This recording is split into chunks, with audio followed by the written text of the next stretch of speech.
Man arada an dzikri fa inna lahu ma'isyatan dzankan. Siapa yang melawanku, siapa yang tidak mau menerima amanahku, siapa yang tak mau patuh tunduk terhadap aturanku, kata Allah, fa inna lahu ma'isyatan dzankan, akan aku balaskan kalian dengan penderitaan. Nyo dengan cara faham. Menderita terhadap lebih-lebih lelahi corona. Hamilanya kau gitu. Mandum dengkuyut, mandum muronyo ibu nani dalam serangan corona dan kali rata ada yang berapa.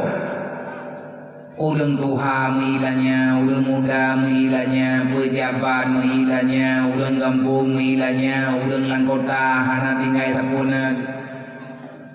Rubah tingkat i corona i rembuk pada kejut awak menikah bosa.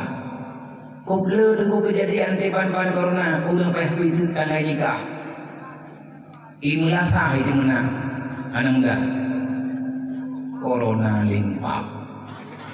Gara-gara penyakit buduknya keke hanya jadi nikah. Terjadi apa dia menikah tak pakai masker.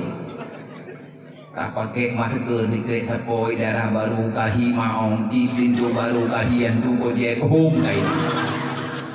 Olehnya awak dia menikah tak jaga jarak sampai truk dia menikah golem dia toto jaga jarak. Kau pun menikah?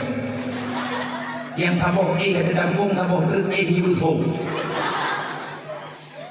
Bertiga lagi-laginya nunggu pelaku-pelaku oleh corona. Kau masalah. Nabadi hana tau belau na tawi di belau murah. Dempu-dempu masalah. Yang dempu benalah Allah.